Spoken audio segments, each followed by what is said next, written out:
Pneumonia एक infection यानी कि संक्रमण है जिसके कारण आपके फेफड़ों में सूजन आती है, जलन होती है और बलगम का संग्रह होता है। आपके पास 2 फेफड़े होते हैं। छाती की प्रत्येक तरफ एक फेफड़ा होता है। प्रत्येक फेफड़े में अलग अलग विभाग होते हैं जिन्हें लॉब कहा जाता है। आमतौर पर जब आप सांस लेते हैं तो हवा आपके टैक्रिया यानी कि श्वास नली या विंड पाइप से गुजरती है, फिर बड़ी ट्यूबों जिन्हें ब्रोंकाई कहा जाता है उनमें से गुजरती है, फिर छोटी ट्यूबों जिन्हें ब्रोंकियल्स कहा जाता है उनमें से गुजरती है और अंत में छोटी थैलियों जिन्हें एल्वियोलाई कहा जाता है उनमें जाती है। आपके एयरवेज यानी कि वायुमार्ग और एल्वियोलाई लचीले और स्प्रिंग जैसे होते हैं। जब आप सांस लेते हैं तो हर एक हवा एयरसैक यानी कि हवा की थैली एक छोटे गुब्बारे की तरह फूलती है और जब आप सांस बाहर निकालते हैं तो वे संकुचित हो जाती है। छोटी रक्तवाहिका जिन्हें कैपिलरीज यानी कि केशिकाएं कहा जाता है वे एल्वियोलाई के पास घिरी हुई होती है। आप सांस में जो हवा अंदर लेते हैं उसमें स्थित ऑक्सीजन इन केशिकाओं में जाता है। उसके बाद आपके शरीर में से कार्बन डाइऑक्साइड केशिकाओं में से बाहर निकलकर आपकी एल्वियोलाई में जाता है, ताकि जब आप सांस बाहर निकालते हैं तो आपके फेफड़े कार्बन डाइऑक्साइड से छुटकारा पा सके। यदि आपको निमोनिया है तो आपके वायुमार्ग या फेफड़ों में जीवाणु जैसे बैक्टीरिया, वायरस, क्वक या परजीवी के कारण संक्रमण हो सकता है। आपके एयरवेज, आपके टैक्रिया, ब्रोंकाई और ब्रोंकियल्स के आंतरिक परतों में स्थित बलगम में से अधिकांश जीवाणु को पकड़ते हैं।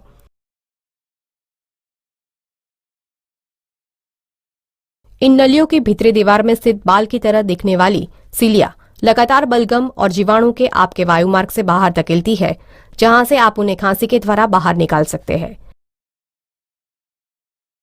कभी कभी ये जीवाणु आपके बलगम और सीलिया को पार करके एल्वियोलाई में प्रवेश कर सकते हैं। आमतौर पर आपके प्रतिरक्षा तंत्र की कोशिकाएं इन जीवाणु पर आक्रमण करती है और आपको बीमार होने से रोकती है।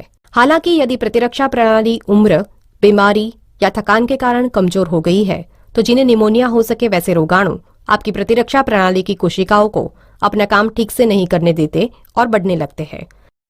जब आपकी प्रतिरक्षा प्रणाली इन बढ़ती हुए रोगाणु पर आक्रमण करती है तब आपके ब्रोंकियल्स और एल्वियोलाई में सूजन आती है और उनमें खारिश जैसा होता है। नतीजतन आपके एल्वियोलाई में तरल पदार्थ भरने लगता है, जिससे आपके शरीर के लिए आवश्यक ऑक्सीजन प्राप्त करना मुश्किल हो जाता है।